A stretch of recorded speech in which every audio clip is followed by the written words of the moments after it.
నమస్తే. శ్రీ మాత్రే నమః. శ్రీ గురుభ్యో నమః. క్రోధినామ సంవత్సరం జనవరి 2025 మేషాది ద్వాదశ రాశుల వారికి ఎలా ఉండబోతోంది పరిశీలన చూద్దాము. మీనరాశి. ఈ రాశి వారికి 5వ ఇంట కుజుడు, 11వ ఇంట రవి, బుధ, జన్మలో శుక్ర సంచారము జరగడం వలన దొంగల వలన బాధ, శస్త్రములు అంటే పనిముట్ల వల్ల గాయములు, చెడు ఫలితాలు, అపకీర్తి, అపకారం చేసే బుద్ధి, ఇలా అకాల భోజనము, బంధుమిత్రుల సమావేశము, రాజకీయ వ్యవహారాలు అస్తవ్యస్తంగా ఉండే సూచనలు కనపడుతున్నాయి. అయితే వివాహాది శుభకార్యాలు మీరు చేసే ప్రయత్నాలు అయితే మాత్రం సత్ఫలితాలను ఇస్తాయి, అనుకూలంగా ఉంటాయి. చేసే కృషి వృత్తి వ్యాపారాల్లో అయితే కనుక మంచి అభివృద్ధి గోచరిస్తోంది. పాత బాకీలు వసూలైపోతాయి. ధనాదాయము విపరీతంగా ఉంటుంది. ఈ రాశి వారికి సామాన్యమైన అంటే మిశ్రమ ఫలితాలు గోచరిస్తున్నాయి. తలపెట్టిన ప్రతి పని ఆటంకంతో పాటు ఆలస్యంగా నెరవేరే అవకాశం కనపడుతోంది. చేసే కృషి యందు అభివృద్ధి తక్కువగా కనిపిస్తోంది. వ్యాపారస్తులకు ఆశించినంత లాభాలు రాకపోయినా లాభాలైతే వచ్చే అవకాశం కనపడుతోంది. ఉద్యోగరీత్యా అధికారుల యొక్క అవమానాలు, మాటలు పడే అవకాశం కనపడుతోంది. అపనిందలు ఎదుర్కొనే అవకాశము, కోర్టు వ్యవహారాల్లో చిక్కులు, రాని బాకీలు అంటే మీరు ఎవరికైనా ఇవ్వాల్సి ఉన్నా వారు మీకు ఇవ్వాల్సి ఉన్నా ఏవైనా బాకీలు అయితే ఈ మాసంలో మీకు రాకుండా ఉంటాయి. పెండింగ్ పనులు ఇప్పటికీ తీరకుండా ఉండే అవకాశం కనపడుతోంది. విమర్శలకు గురి అయ్యే అవకాశం ఉంది. నమ్మిన వారి వల్ల మోసపోవడము, ఎంత మంచిగా వ్యవహరిద్దామనుకున్నా ఆటంకాలు, పేచీలు, చిక్కులు వచ్చే అవకాశం కనపడుతోంది. కలహాలు కూడా వచ్చి దానివల్ల స్నేహితులు, బంధువులు విరోధం అయ్యే అవకాశం ఉంది. భార్యాభర్తల మధ్య సఖ్యత లేకపోవడం వల్ల మనశ్శాంతికి లేకుండా ఉండే అవకాశం కనపడుతోంది. ఆరోగ్య విషయంలో జాగ్రత్త వహించండి. పనిముట్ల వల్ల గాయాలు, వాహన ప్రమాదాలు జరిగే అవకాశం కనపడుతోంది.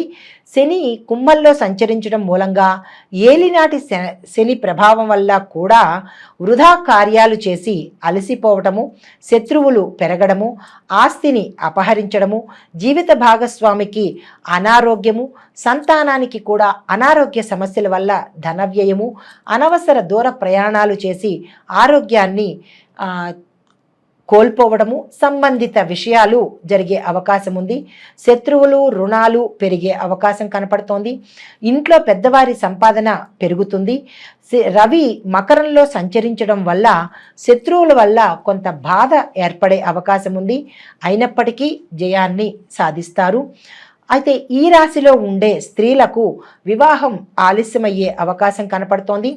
దగ్గర దాకా వచ్చి సంబంధాలు చెడిపోయే అవకాశం ఉంది. అనవసరమైన ధన వ్యయము, ఉద్యోగంలో ఉన్నవారికి ఎంత కష్టపడినా కానీ అధికారుల మెప్పు పొందలేకపోవటము, ప్రమోషన్ వల్ల భార్యాభర్తల దగ్గర విడిపోయే అవకాశము అంటే దూర ప్రాంతాలకు వెళ్ళే అవకాశం కనపడుతోంది. కుటుంబ సమస్యలు, అనవసర ధన వ్యయము, ప్రత్యేకించి ఆడవాళ్లకు కీళ్ల నొప్పులు, మోకాళ్ళ నొప్పులు, గర్భ సంబంధిత రుగ్మతలు వచ్చే అవకాశం ఉంది. కాబట్టి తగు జాగ్రత్తలు తీసుకోవాలి. ఇప్పుడు ఏ రంగంలో ఉన్న వాళ్ళకి ఎలా ఉండబోతోంది? ముందుగా విద్యార్థులకు అతి కష్టం మీద మొదటి ఛాన్స్లో పాస్ అయ్యే అవకాశం ఉంది. ఎంతో కష్టపడితేనే కానీ ర్యాంకులు తెచ్చుకునే అవకాశం లేకుండా ఉంది. అయితే పరీక్షల్లో కొంతమంది అంటే ఇంజనీరింగ్ కానీ, డాక్టర్ కానీ, మెడిసిన్, లా కానీ ఇలాంటి విద్యార్థులు మంచి ర్యాంకులు సంపాదించే అవకాశం కనపడుతోంది. విదేశాల్లో చదువుకోవాలి అన్న మీ కోరిక ఈ మాసంలో తీరబోతోంది. తదుపరి ఉద్యోగస్తులకు పై అధికారుల వల్ల వేధింపులు ఎక్కువవుతాయి. ఊహించని ప్రదేశాలకు ట్రాన్స్ఫర్లు జరిగే అవకాశం కనపడుతోంది. ప్రమోషన్లు రావడం కూడా చాలా కష్టం మీద వస్తాయి, కానీ జాప్యం జరుగుతుంది. సుదూర ప్రాంతాలకు బదిలీ అయ్యే అవకాశం కనపడుతోంది. తద్వారా కుటుంబానికి దూరం అయ్యే అవకాశం ఉంది. అధికారుల మన్ననలు, కొంతమంది ఉద్యోగస్తులు అంటే అన్ని రంగాల్లో ఉద్యోగస్తులు కాకపోయినప్పటికీ కొంతమంది ఉద్యోగస్తులకు పై అధికారుల వల్ల మెప్పు పొందే అవకాశం కనపడుతోంది. గృహంలో మార్పులు జరుగుతాయి. గృహ నిర్మాణ పనులు ఏవైనా చేపట్టి ఉంటే అవి మధ్యలోనే ఆగిపోయే పరిస్థితి ఉంది కాబట్టి తగింత యోచన చేసుకొని మీరు ముందుకు వెళ్ళవలసిందిగా ప్రత్యేకమైన సూచన. తదుపరి వ్యవసాయదారులకు మొదటి పంట లాభిస్తుంది. పెట్టుబడులు కూడా మంచిగానే ఉంటాయి, మీకు లాభాలను తెచ్చిపెడుతుంది. పండ్ల తోటల వారికి, నర్సరీ రంగం వారికి చాలా చక్కని లాభాలు వస్తాయి. కౌలుదారులకు కూడా చాలా చక్కని లాభాలు వచ్చే అవకాశం కనపడుతోంది. ఇందు మూలంగా రైతులకు, వ్యవసాయదారులకు నేను చెప్పే చిన్న సూచన ఏంటంటే, ఇది ధనుర్మాసము, సంక్రాంతి జనవరి నెల సంక్రాంతి సమయం కాబట్టి మీరు నెల మొదటి నుంచి కూడా భూమాతకు కనుక పూజ చేసినట్టయితే కనుక ఆ తల్లి అనుగ్రహంతో ఏవైనా నష్టాలు కానీ కష్టాలు కానీ లేకుండా మిమ్మల్ని అనుగ్రహించే అవకాశం కనపడుతుంది. ఆ తల్లికి మీరు తప్పనిసరిగా పూజ చెయ్యండి. ప్రతి శుక్రవారం కానీ ప్రతిరోజు కానీ భూమాతకు పూజ చేసి ఆ తల్లి యొక్క రుణాన్ని తీర్చుకుంటే మనకి అన్ని విధాలా ఆ తల్లి ఆశీస్సులు ఇస్తుంది. ఇది ప్రత్యేకించి చేతులు జోడించి వ్యవసాయదారులకు, రైతులకు నేను చెప్పే చిన్నిపాటి సూచన. తదుపరి వ్యాపారస్తులకు క్రయ విక్రయాల వల్ల మొదట్లో కొంత కలిసి వస్తుంది. ఊహించినంత లాభాలు అయితే రానప్పటికీ లాభాలైతే చవి చూస్తారు. కొన్ని వ్యాపారస్తులకు మిశ్రమ ఫలితాలు గోచరిస్తున్నాయి. ఒక్కొక్కసారి కొన్ని వ్యాపారస్తులు అంటే అన్ని రకాల వ్యాపారాలు మూసే స్థితి కానప్పటికీ కొన్ని వ్యాపారాలు అయితే మూసే స్థితికి వస్తుంది కాబట్టి అవి ఏమిటి, ఎలా అనేది మీరు అంచనా వేసుకుని యోచన చెయ్యండి. కాంట్రాక్ట్ రంగం వారికి లాభాలు వస్తాయి. బిల్లులు మాత్రం లేటుగా వసూలవుతాయి. బిల్లులు వసూలు జాప్యం జరుగుతుంది. లేబర్ వలన ఇబ్బందులు కలుగుతాయి. కాలయాపన జరిగే అవకాశం ఉంది. కాబట్టి కొత్త కాంట్రాక్టులను ఈ మాసం ప్రథమార్థంలో మాత్రం మీరు అగ్రిమెంట్ల మీద సైన్ చేయకండి. ద్వితీయార్థంలో ఆ ప్రయత్నం చేయండి. తదుపరి క్రీడాకారులు, కళాకారులు, సినీ, టీవీ, నటీనట వర్గం వారికి, గాయని గాయకులకు ప్రారంభంలో ఉన్న ప్రోత్సాహము, గుర్తింపు ఈ మాసంలో ప్రథమార్థంలో అయితే ఉండదు. తర్వాత అంతకు మించి మీకు అనుకూలంగా కనపడే అవకాశం ఉంది. శ్రమకు తగిన ఫలితము ఈ మాసంలో ప్రథమార్థంలో అయితే మీకు కనపడదు. ద్వితీయార్థంలో మీరు అనుకున్న దానికన్నా ఎక్కువ కలిగే అవకాశం కనపడుతోంది. తదుపరి రాజకీయ నాయకులకు ఎప్పటికప్పుడు కొత్త సమస్యలు వచ్చి పడుతూ ఉంటాయి. అవినీతిని ఎదుర్కోవాల్సి వస్తుంది. పదవిని నిలబెట్టుకోవడం కోసం ఎక్కువ శ్రమ పడవలసిన అవసరం కనపడుతుంది. ప్రజల్లోనూ అధిష్టానంలోనూ మీకు పలుకుబడి తగ్గే అవకాశం కనపడుతోంది. రాజకీయ పదవులకు అనుకూలంగా మీ పదవిని నిలబెట్టుకోవడానికి చాలా పనులు చేయవలసి వస్తుంది. ప్రజలు అసంతృప్తితో ఉంటారు. ఎన్నికల్లో మాత్రం మీరు పోటీ చేయకండి. కొత్తగా రావాల్సిన వాళ్ళు కానీ మీరు మీ పదవుల నుంచి ఇంకొక పదవికి వెళ్ళాలనుకుంటే ఆ పోటీ ప్రయత్నం ఈ మాసంలో పెట్టుకోవద్దు. ఎందుకంటే ఓడిపోయే అవకాశం కనపడుతోంది. చాలా జాగ్రత్తగా ఈ మాసాన్ని వెళ్లదీస్తేనే మంచిదిగా చెప్పదగిన సూచన. అయితే ఇప్పుడు పరిహారాలు, సూచనలు నక్షత్రాల వారీగా ఎలా ఉండబోతోంది.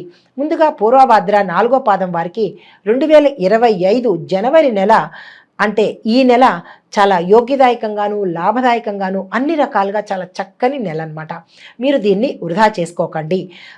దీనితో పాటుగా మీరు గురువారం నాడు కేజింపావు శనగలను కనుక దానంగా ఇచ్చినట్లయితే చక్కని సానుకూలమైన ఫలితాలను మీరు పొందగలుగుతారు. దీని ద్వారా మనీ బ్లాకేజెస్ అంటే ధనానికి సంబంధించినటువంటి ఏవైనా అడ్డంకులు ఉంటే అవి తొలగిపోతాయి. మీ యొక్క అదృష్ట సంఖ్యలు 2, 3, 7, 9. మీ యొక్క అదృష్ట వారాలు సోమ, గురు, శని వారాలు. మీరు ప్రతిరోజు పఠించవలసిన మంత్రం ఏంటంటే ఓం బుం బృహస్పతయే నమః అనే ఈ మంత్రాన్ని తప్పనిసరిగా పాటించండి. అస్సలు నెగ్లెక్ట్ చేయకండి. అయితే ఎన్నిసార్లు పఠించాలి? 108 సార్లు పఠించాలి. దీనితో పాటుగా బుధగ్రహం యొక్క అనుగ్రహాన్ని పొంది సానుకూలమైన ఫలితాలను మీరు పొందగలుగుతారు. తదుపరి నక్షత్రం ఉత్తరాభాద్ర. వీరు శనివారం రోజు ప్రతి శనివారము మీరు తప్పనిసరిగా చేయవలసిన పని ఏంటంటే ఓం సం శనేశ్వరాయ నమః అనే మంత్రాన్ని తప్పనిసరిగా చెప్పండి. శనివార నియమాలు పాటించండి. శనేశ్వర ఆలయాలను దర్శించండి. దీనితో పాటుగా శనీశ్వరుడి గాయత్రి మంత్రాన్ని, శని గాయత్రి మంత్రం అని ఉంటుంది, దాన్ని మీరు తప్పనిసరిగా నోటికి వచ్చిన వాళ్ళు చదవండి, లేని వాళ్ళు వినండి. అయితే మీ యొక్క అదృష్ట సంఖ్యలు 1, 3, 4, 8. అదృష్ట వారాలు ఆది, బుధ, శనివారాలు. వీటితో పాటుగా ప్రత్యేకమైన సూచన ఏంటంటే మీరు ప్రతి శనివారము రావి చెట్టుకి 19 ప్రదక్షిణాలు తప్పనిసరిగా చెయ్యాలి. అయితే తదుపరి రేవతి నక్షత్రము. వీరు ప్రతిరోజు ఓం బుం బుధాయ నమః అనే ఈ మంత్రాన్ని ప్రతిరోజు చదవండి. ప్రత్యేకించి బుధవారం నాడు కనుక 108 సార్లు చదివినట్టయితే బుధగ్రహం యొక్క అనుగ్రహాన్ని మీరు పొందగలుగుతారు. మనీ బ్లాకేజెస్ కానీ అంటే ధనానికి సంబంధించి అడ్డంకులు చిరాకులు ఉంటే కనుక అవి తొలగిపోయే అవకాశము, సానుకూలమైన ఫలితాలు పొందే అవకాశం కనపడుతోంది. తరువాత మీరు కేజీ పెసలను తప్పనిసరిగా దానంగా ఇవ్వాలి. అది పేదవారికి కావచ్చు, గుళ్ళో కావచ్చు. మీ యొక్క అదృష్ట సంఖ్యలు 2, 3, 4, 5. మీ యొక్క అదృష్ట వారాలు ఆదివారము, బుధవారము, శుక్రవారము. అయితే మొత్తంగా ఈ రాశి వారికి చెప్పదగిన సూచన పరిహారము అంటే మీకు ఇక్కడ చిన్న డౌట్ రావచ్చు, ఏంటి మాకు నక్షత్రాలు తెలియవు, పాదాలు తెలియవు, మరి మేము ఎట్లాగా పరిహారాలు పాటించాలి అని. అందుకని మీకోసమే ఈ రాశి మొత్తంగా చెప్పదగిన సూచన ఏంటంటే శని, రాహు, కేతువులకు దానాలు ఇవ్వండి, జపాలు చేయించుకోండి. దీనితో పాటుగా ఈశ్వరుడికి అభిషేకం చేయించుకోండి. తరువాత గురువారం రోజు ప్రత్యేకించి శనగలను దానం ఇవ్వండి. నవగ్రహ ఆలయాల్లో శనేశ్వరుడికి శని త్రయోదశి రోజు తప్పనిసరిగా తైలాభిషేకం చేయించుకోండి. దీనితో పాటుగా హనుమాన్ చాలీసా ఆంజనేయ స్వామి గుళ్ళో చదివినా కానీ లేదా మీ ఇంట్లో చదువుకున్నా కానీ సానుకూల ఫలితాన్ని పొందే అవకాశం కనబడుతోంది. అయితే ఈ రాశి వారికి శుభప్రదమైన రంగులు పసుపు, నీలము, ఎరుపు, నలుపు. ఈ 4 రంగులు మీకు శుభప్రదమైన రంగులు. మీ యొక్క అదృష్ట సంఖ్య 3. ఈ పరిహారాలను, ఈ సూచనలను తప్పనిసరిగా పాటించుకుని మీరు ఆ గ్రహాల యొక్క అనుగ్రహను, సానుకూల ఫలితాలను పొందాలని ఆశిస్తూ ప్రేక్షకులందరికీ పేరు పేరున సంక్రాంతి శుభాకాంక్షలు.